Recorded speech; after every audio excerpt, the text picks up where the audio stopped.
오늘 이 말씀의 맥락은 우리가 잘 아는 5장 1절부터 쭉 나오는 베데스다 목가에 있었던 사건과 연결되어 있는 말씀입니다. 5장 1절에 2절에 함께 보시면 그 후에 유대인의 명절이 되어 예수께서 예루살렘에 올라가시니라. 예루살렘에 있는 양문 곁에 히브리 말로 베데스다라 하는 못이 있었다라고 하는 본문입니다. 그래서 우리가 잘 아는 본문이지만 이렇게 설정을 해보죠. 이 베데스다라고 하는 이 못가가 베데스다 교회라고 하는 것으로 우리가 한번 생각을 해보죠. 이 베데스 목가에 물가에 모여 있는 사람들이 지금 그 주의 능력을 어쩌면 기적과 치유를 얻기 위해서 많이 운집하고 기다려 있습니다. 그러니까 이것을 교회로 표현한다면 이 베데스다 교회는 이곳에만 가면 병이 낫는다라고 하는 능력 있는 교회였고, 그 때문에 사람들이 날마다 운집하여서 목마름으로 기다리고 있었던 교회였습니다. 그런데 우리가 그런 말 있잖아요. 붕어빵에 붕어가 없다는 것처럼 이 교회에 정말 있어야 할 것이 빠져버린 상태였습니다. 이 베데스다 교회에 모인 사람들의 목표는 하나였습니다. 5장 3절에 보면 그 안에 많은 병자, 맹인, 다리 저는 사람, 혈기 마른 사람들이 누워 물의 움직임을 기다렸는데, 이곳에는 천사가 가끔 못에 내려와 물을 움직이게 할 때 이때 먼저 들어가면 어떤 병에 걸렸든지 낫게 되는 역사가 있었다라고 얘기합니다. 그래서 이 물가에 모여 있는 사람들은 정말 간절합니다. 자신의 삶의 문제들을 고치고 자신들의 치유를 간절함으로 목 빠지게 기다렸던 사람들이니까 그만큼 대단한 열정과 또 간절함이 있었겠죠. 뜨거움이 있었겠죠. 그런데 한 가지 이 사람들에게 빠졌던 것은, 이들이 주시하고 있었던 것은 3절 후반의 물의 움직임입니다. 왜냐하면 천사가 이따금 내려와서 그 물을 요동치면 그때 가장 먼저 들어가야 병이 낫기 때문입니다. 그러니까는 능력이 있는데 이 사람들의 관심사는 오직 물입니다. 그리고 두 번째는 가장 먼저 남들보다 그 물에 들어가는 겁니다. 이것이 만약에 교회의 모습이라면 참 얼마나 언뜻 보면 사람들이 많아 보이고 능력 많아 보여 좋은 교회지만, 그러나 그 내부에 있는 사람들은 얼마나 치열하고 불행합니까? 물, 그리고 서로 사람들의 경쟁과 또 열정만 있었던 거죠. 근데 그러한 모인 사람들 가운데 예수님께서 찾아오십니다. 그때 5절에 보면 38년 된 병자가 있었습니다. 근데 그 많은 사람 중에 하필 그 사람에게 예수님께서 찾아오신 거예요. 그래서 예수님께서 6절에 보면 먼저 이렇게 말씀을 꺼내십니다. 이 사람이 정말 38년 되면 오랜 병자잖아요. 얼마나 간절해요. 그러니까 반평생을 훨씬 넘게 누워 있었을 것 아닙니까? 그러면서 얘기합니다. 병이 오래된 줄 아시고 이르시되 네가 낫고자 하느냐. 당연한 말씀을 물으세요. 예수님은. 당연히 여기에서 있는 사람들은 다 낫기를 원해서 기다리는데 굳이 예수님은 물어보십니다. 낫고자 하느냐라고 하는 것. 근데 낫고자 하느냐라고 예수님께서 이 병자에게 물어보시는 것은 다른 의도가 있어요. 네가 왜 아프다고 생각하느냐? 그리고 네가 왜 여기 있느냐라고 하는 것에 물음을 던지신 거거든요. 그러니까 이 병자는 사실은 사연이 있습니다. 다른 병자들 모든 아픈 것이 다 그렇다고 이 사람과 같다라고 할 수는 없지만, 예수님은 이 환자가 사실은 나중에 보면 뭐라고 하냐면 5장 14절에 한번 보실까요? 5장 14절에 보면 이 사람이 나중에 병이 났잖아요. 병이 났는데 이 사람의 경우에 한해서는 그 병이 죄의 결과였다라고 하는 것을 알고 계시는 겁니다. 이때 유대 사회에서 병이 걸리면 귀신 들렸거나 혹은 벌을 받았다, 저주받았다라고 간주하는 경우가 많았습니다. 근데 모든 경우가 다는 아니에요. 성경에 나오는 모든 병이 귀신 들린 게 아닙니다. 그 경우에 따라서 다릅니다. 근데 오늘 이 병자의 경우는 그 죄 때문에 오랫동안 몸져 누웠다는 사실을 예수님은 아셨던 거예요. 그래서 네가 낫고자 하느냐라고 하는 것은 너의 아픔이 무엇 때문이라고 생각하는지를 먼저 따져 물었던 것이고, 그리고 지금 네가 여기에 왜 있어야 되는지, 무엇을 위하여 있는지를 한번 돌아보라고 하는 질문, 선문답 같은 거였습니다. 그런데요, 그래서 예수님은 그를 고쳐주시기 위해서 오신 건데 7절에 보시면 이 성도 병자가 이렇게 대답합니다. 주여, 물이 움직일 때에 나를 저 못에 넣어주는 사람이 없어서 내가 아직도 여기에 있습니다. 내가 가는 동안에 다른 사람이 먼저 그 물속에 들어가서 다른 사람들은 다 고치고 나오는데 나만 아직도 고침을 받지 못하고 있습니다. 라고 대답하는 거예요. 그러니까 예수님께서는 내가 너를 고쳐줄까라고 묻는데 그 예수님 앞에 나를 저 못에 조금 넣어주십시오. 나를 저 물가에까지만 데려가 주십시오라고 하는 대답을 하는 거예요. 그러니까 이게 얼마나 어리석은 신앙입니까? 예수님이 오셨으면 예수님만 딱 바라보면 예수님 저 낫게 해주십시오라고 하면 끝나는데 그 예수님에게 예수님 나를 들여다 저 물에 빠뜨려 주십시오라고 요구하는 모습이 이 병자의 모습이었다는 겁니다. 그러니까 이 교회의 성도라고 한다면 이 사람들은 다 물만 보고 예수를 보지 못하고 있는 겁니다. 이 병자도 예수님이 바로 자기 코앞까지 찾아왔는데 남들만 보여요. 저 사람 먼저 뛰어갑니다. 저 사람 먼저 들어갑니다. 신경 쓰고 서운하고 비교합니다. 그래서 물만 보다니까 정작 자기를 찾아오신 예수님을 바라보지 못합니다. 그리고 자기가 왜 이래야만 했는지에 대한 그 근본적인 원인을 자각하는데 실패합니다. 자기 죄 때문에 오랫동안 이렇게 누워 있을 수밖에 없음에도 불구하고 죄의 원인을 생각하지 못하고 그냥 상황 탓만 하고 있는 겁니다. 근원적인 문제 해결에 접근하지 못합니다. 그럼에도 불구하고 우리 예수님은 8절입니다. 뭐라고 합니까? 그런 한심한 병자의 대답에 예수께서 이르시되 일어나 네 자리를 들고 걸어가라. 그리고 그 사람이 곧 나아서 자리를 들고 걸어갑니다. 고쳐주셨습니다. 고쳐달라고도 안 했는데 고쳐주시는 예수님의 이 당황스러운 치유, 무엇 때문일까요? 이 아픈 사람도 구원 얻기를 원하셨기 때문입니다. 그럼에도 불구하고 문제는 이 주변 성도들, 사람들의 반응이었단 말입니다. 이 병든 자를 고친 날은 안식일이었는데 10절에 보시면 그 주변에 보던 유대인들이 병 나은 사람에게 다가옵니다. 일반적으로 상식적이라면 와, 누가 고쳐줬느냐, 어떻게 일어났느냐 이렇게 신기할 법도 아는데 10절에 보면 병 나은 사람에게 이르되 오늘 안식일 아니냐, 네가 자리를 들고 가는 것은 옳지 않다라고 얘기합니다. 지금 무슨 말입니까? 저는 이 베데스다 교회라고 설정했을 때 이 교회 정말 이상한 교회입니다.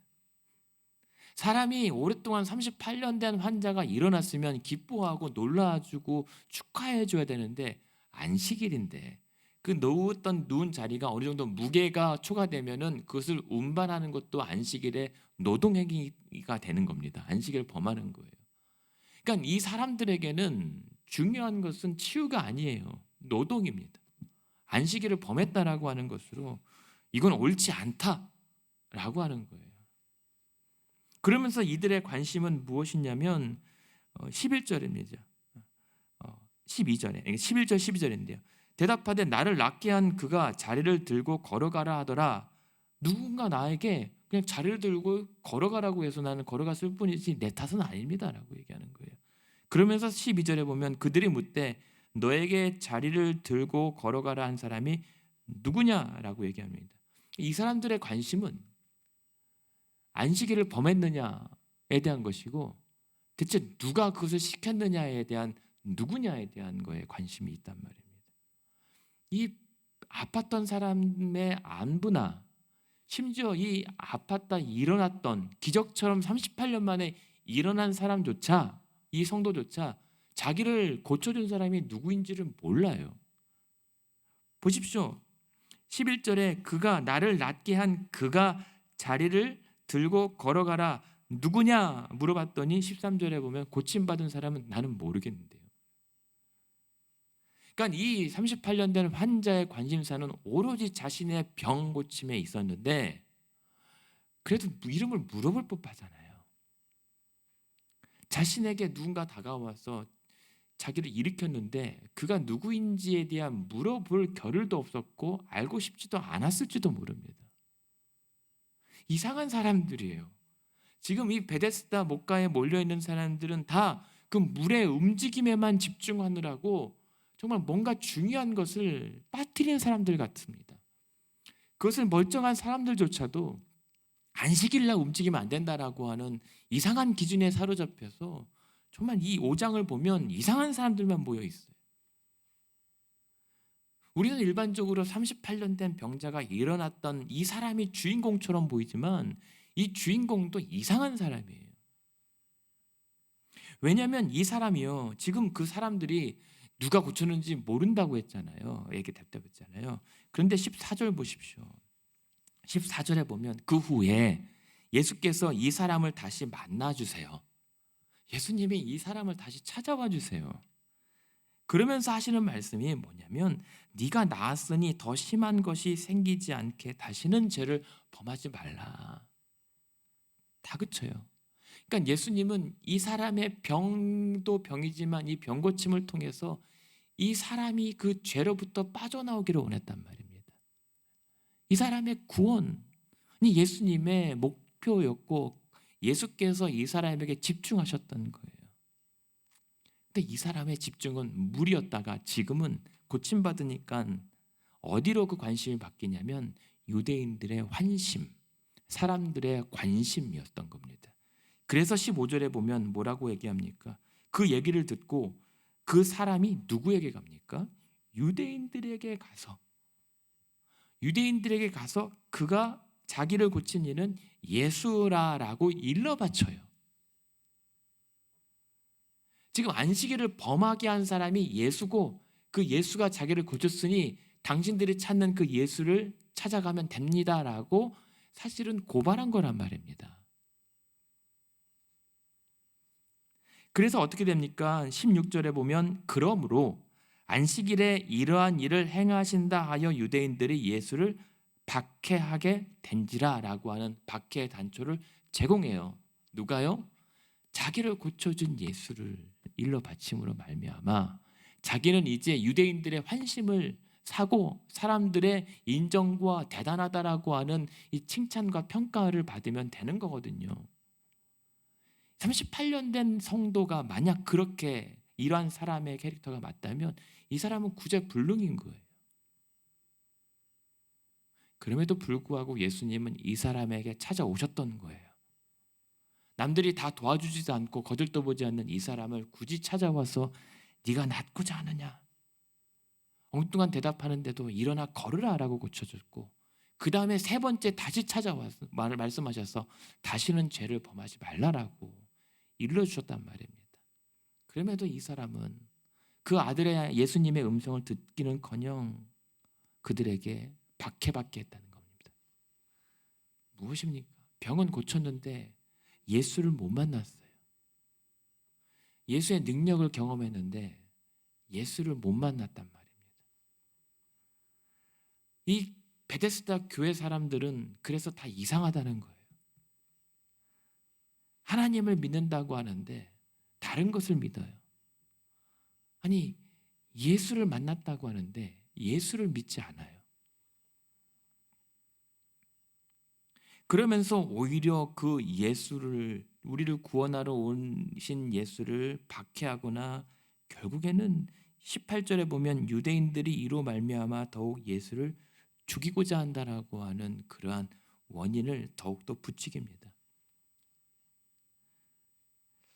이게 오늘날 교회들의 모습이면 어떻게 하죠?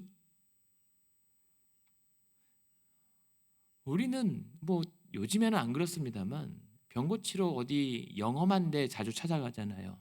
어디 물이 좋다더라. 어디 바위 밑에 가서 기도하라. 이게 심지어 기독교 신앙 안에 들어 있습니다. 뭐 어디를 가서 어디를 뭐 어떤 유명한 유적을 만지면은 뭐 된다더라. 나으면 좋은 건데 굳이 그렇게까지 해야 되는가 싶습니다. 기독교 신앙이. 이 베데스다 목가에 있었던 사람들을 성도라고 치죠. 우리 신앙에는 그러한 모습이 없나? 하나님을 믿는다고 하면서 하나님의 영광이 아니라 그 물의 신비한 움직임에 내가 제일 먼저 뛰어 들어갈 생각만 하고 있는 신앙 혹시 없나? 그러기 위해서 남들과 비교하고 시기하고 경쟁하는 신앙이 교회 안에 있진 않은가? 내가 예수를 믿는다고 하고 예수께서 나를 고쳐줄 것이라고 믿는데 나를 고쳐주시는 이가 예수임에도 불구하고 예수를 아직도 못 만난 것은 아닌가? 유독 요한복음 5장이 올해는 매우 심각하게 받아들여지는 것 같습니다. 그럼에도 불구하고 예수님은 개의치 않아요. 그런데 그런 우리들의 신앙과 이런 어리석음에도 예수님은 끄떡 없습니다. 원래 예수님은 어제 말씀 보셨던 것처럼 다 아신다니까요. 사람 속에 무엇이 있는지 친히 다 아시기 때문에 개의치도 않고 그렇다고 흔들리지도 않습니다. 오히려 예수님은 본인의 길을 계속 가세요. 그러면서 뭐라고 얘기하십니까? 5장 17절에 보면 예수님께서 이렇게 말씀하세요. 나는 내 아버지께서 지금도 일하시니 나도 일한다. 내가 일하는 것은 내 하나님 아버지, 나를 보내신 이가 일하심으로 나 역시 일한다. 19절에 보십시오.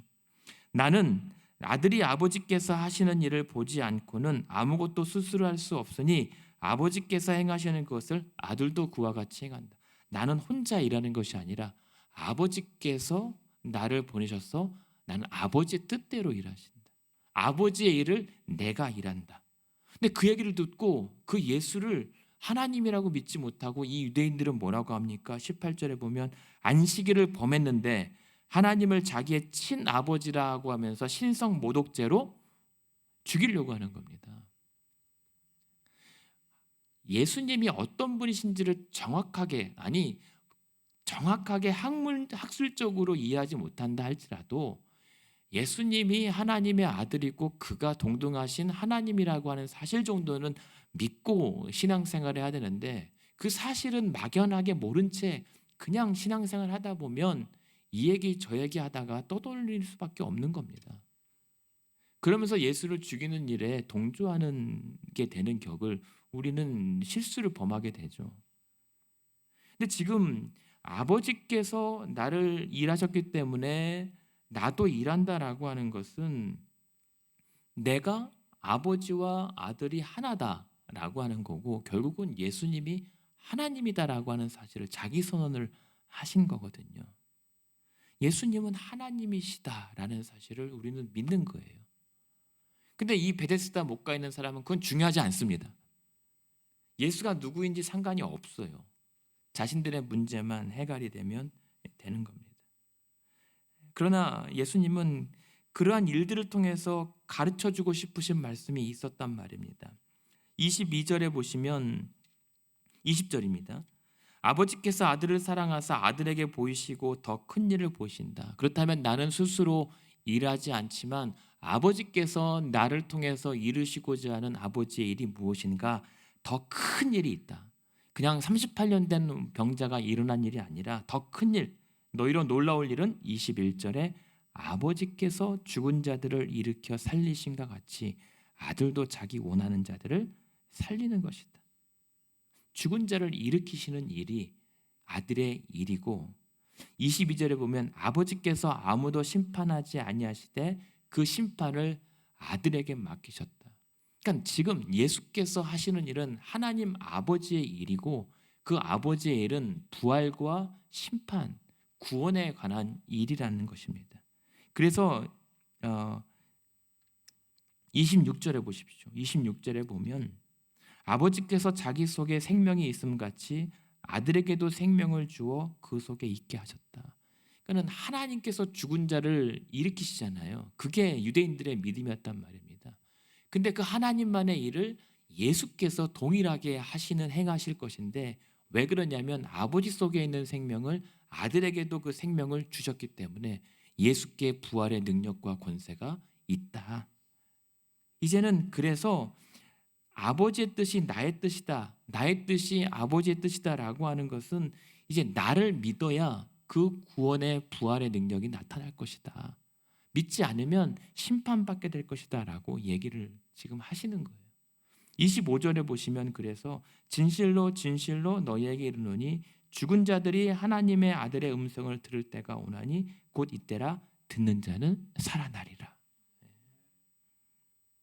아들의 음성을 들을 때 살아나리라. 24절에 보면 내가 진실로 진실로 너희에게 이르노니 내 말을 듣고 또 나 보내시는 이를 믿는 자는 영생을 얻었고 심판에 이르지 않으니 사망에서 생명으로 옮겼느니라.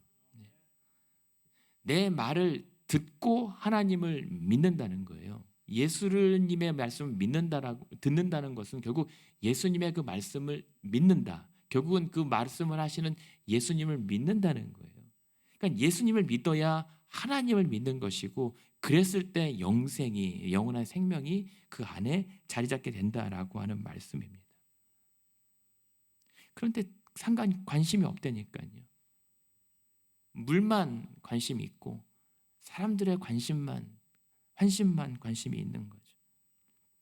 그러나 28절 29절에 보면 계속 반복해서요. 하서 말씀하세요. 무덤 속에 있던 죽은 자가 다 주의 음성을 들을 때가 오나니 그때는 선한 일을 행한 자는 생명의 부활로 악한 일을 행한 자는 심판의 부활로 나오게 될 것이다 라고 하는 거예요. 그러니까 예수님께서 그 구원의 능력자, 구원자이시고 구원 얻을 것인가 아니면 영원한 심판에 빠질 것인가에 대한 그 판단도 다 아들에게 맡기셨다라고 하는 겁니다. 결국에는 그 말씀입니다. 38절 뒤에 보실까요? 38절 오늘 읽어드렸던 본문. 그래서 그 예수의 말씀이 너희 속에 거하지 아니하면 그가 보내신 이를 믿지 않는 것다.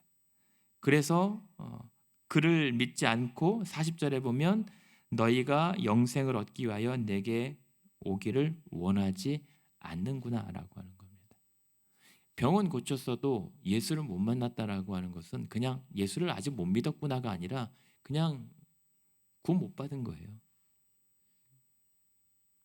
왜냐하면 예수께서 하신 말씀을 믿고 받아들이지 않았기 때문에 그 말씀이 내 안에 자리 잡지 않으면 오늘 말씀처럼 너희 속에 그 말씀이 거하지 아니하면 믿는 게 아닌 거니까요.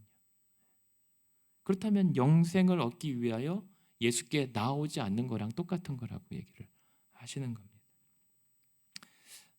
그래서 우리가 베데스다 교회라고 자꾸만 제가 말씀드리는 이유는 이 물가에 모이는 사람들과 오늘날 우리들의 신앙이 크게 별반 다르진 않아 보인다. 예수님의 그 음성, 주의 말씀에 더 귀를 기울이기보다 어떤 눈에 보이는 그런 자극적이고 도전적인 현상에 너무 우리 신앙이 집착하고 매몰되어 있는 것은 아닌가. 그래서 우리 안에 그 죽은 자가 들었을 때 살아날 것이다 라고 했던 그 주의 말씀이 우리 아를 살아있게 하는 게 아니라 다른 것으로 우리 신앙을 억지로 끌고 간단 말입니다. 연명하는 거죠. 그래서 오늘 우리가 기도해야 되는 것은, 저는 이 38년 된 병자가 아니 뭐 이 물가에 모여 있는 사람들이 잘못했다고 생각하지 않아요. 우리가 병 고침을 위해서도 기도하라는 것은 또 하나님의 분부이고 약속이니까 기도하는 게 맞죠. 근데 기도하면서 우리가 잊지 말아야 할 것은 우리를 고치시는 이가 누구이신가를 잊지 말아야 된다는 거죠. 그래서 우리는 이 성경을 통해서 오늘 우리에게 원하시는 하나님의 말씀은 뭐냐면 32절 한번 보실까요? 예수님은 어제도 말씀드렸지만 스스로 완전하신 분이기 때문에 다 우리들의 어떤 변론과 우리들이 예수님을 변호해 줄 필요가 없습니다. 왜냐하면 32절에 보면 나를 위하여 증언하시는 이는 따로 있다라고 하는 거예요. 누굽니까? 하나님 아버지께서 나를 하나님의 아들이다라는 사실을 이미 증거하고 계시다라고 하는 겁니다. 그것을 위해서 두 번째 33절에 보면 누구를 보내셨습니까? 세례 요한을 통해서 이 예수님을 증거하게 하셨고 36절에 보십시오. 36절에 보면 그 세 번째 증거는 요한의 증거보다 더 큰 증거가 무엇입니까? 지금 예수께서 하시는 아버지의 역사, 능력, 사역. 지금 38년 된 병자를 일으키신 이가 바로 하나님 아버지의 아들이라는 사실을 증거하는 것입니다. 그래서 34절에 보면 예수님께서 그러한 사람에게 계속 와서 그렇게 병든 자에게 다시 찾아와서 다그치고 간곡하게 부탁하는 것처럼 보이는 이유는 34절에 나는 사람에게서 증언을 취하지 아니한다. 38년 된 환자가 예수님이 대단하십니다. 어떤 분이신지 아십니까? 라고 설명하지 않아도 상관없어요. 대신 그 사람에게 다시 찾아온 것은 다만 이 말을 하는 것은 너희로 구원받게 하려 합니다.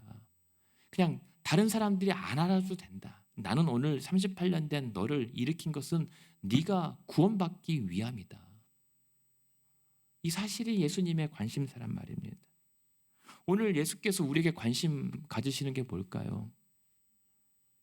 막 사역도 있죠. 막 우리는 많은 것을 통해서 열매를 올려드리고 영광 받으십시오라고 하는 것도 좋지만 예수님께서 우리에게 정말 원하시고 교회에 원하시는 것은 구원입니다. 영생입니다. 병고침, 대단한 사역, 막 능력 이것보다 예수를 알지 못하고 눈앞에 예수께서 오셨는데도 예수를 알아보지 못하면 그거는 말짱 도루묵입니다. 그래서 이 허다한 증거를 못 맺겠으면 39절 그래서요. 너희가 성경에서 영생을 얻는 줄 생각하고 성경을 연구하거니와 이 성경이 곧 내게 대하여 증언하는 것이라. 성경에서 증거하는 이가 바로 나 예수 그리스도다. 근데 성경을 읽은데 예수를 몰라요. 성경을 연구하는데 예수를 안 믿어요. 심지어 이 유대인들이 안식일을 범했다고 하면서 자신들이 자랑하는 모세 있잖아요. 46절 보십시오. 모세를 믿었더라면 또 나를 믿었으리라. 하지만 그의 글도 믿지 아니하거든 어찌 내 말을 믿겠느냐. 너희가 자랑하는 모세가 사실은 나를 가리키고 있고 안식일의 주인 대신 예수 그리스도를 계속 가리키고 있는데 그 모세의 말을 믿는다고 하면서 나를 못 믿는다고? 모세를 못 믿는 거다라고 하는 겁니다. 잘못 믿는 거예요. 예수님은 사람에게서 우리가 증언과 또 41절에도 보십시오. 나는 사람에게서 영광을 취하지 않는다. 예수님은요. 엄밀히 따지면 우리가 예수님을 대단합니다라고 높여드리는 것도 원하지 않으세요. 예수님이 원하는 건 딱 한 가지라니까요. 우리의 구원입니다. 근데 우리는 어디에 관심을 두고 있습니까? 우리 교회들은 어디에 집중하고 주목하고 있는가? 예수 그리스도와 그분 안에 있는 영원한 생명인가? 아니면 물의 움직임과 열심과 열정인가? 베데스다 교회는 한마디로 정의하면 예수가 없는 교회입니다. 예수가 아니라 그 물의 움직임만 주목하고 능력이 있어도 예수를 못 만났고 병은 고쳤는데 예수를 못 만났어요. 성경을 읽었는데 예수를 몰라요. 대신 사람의 영광만 있고 하나님의 영광은 부재한 교회였습니다. 그것이 베데스다의 능력 있는 교회의 모습이었던 거죠. 여러분 우리 선택해야 합니다. 능력이 없어도 예수만 있어도 충분한 교회인가? 예수는 없는 대신 능력이 출중한 교회인가? 성도인가? 신앙인가? 오늘 5장 말씀을 통해서 결론적으로 우리에게 말씀하시는 건 아까 34절처럼 병보다 구원이 우선입니다. 그래서 오늘 우리에게 말씀 요구하시는 것 42절 첫 번째입니다. 다만 하나님을 사랑하는 것이 너희 속에 없다는 사실을 알라. 무엇입니까? 물의 기적보다 우리에게 하나님을 사랑하는 것을 더 요구하십니다. 두 번째요. 43절입니다. 나는 내 아버지의 이름으로 왔으면 너희가 영접하지 아니하나 만일 다른 사람이 자기 이름으로 오면 영접하리라. 무슨 말입니까? 예수를 공경하거나 영접하지 않았다는 말입니다.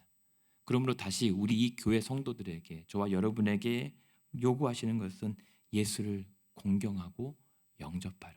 23절에 앞에 보시면 이는 모든 사람으로 아버지를 공경하는 것 같이 아들을 공경하게 하려 하심이라. 하나님을 대하는 것처럼 아들 예수를 대할 수 있어야 된다라고 하는 것. 1장 12절의 말씀과처럼 그를 영접하는 자가 하나님의 자녀되는 권세를 얻게 하셨다라고 하는 것처럼 오늘 우리에게는 우리 신앙의 우선순위는 세상 권력자와 사람들의 환심보다 예수를 영접하는 것이 더 우선된 일이라고 말씀하시는 겁니다. 44절에 보면 말씀했던 것처럼 너희는 서로 영광을 취하고 어찌 된 게 하나님으로부터 오는 영광은 구하지 않느냐. 그래놓고 어찌 나를 믿는다고 할 수 있겠느냐라고 하는 겁니다.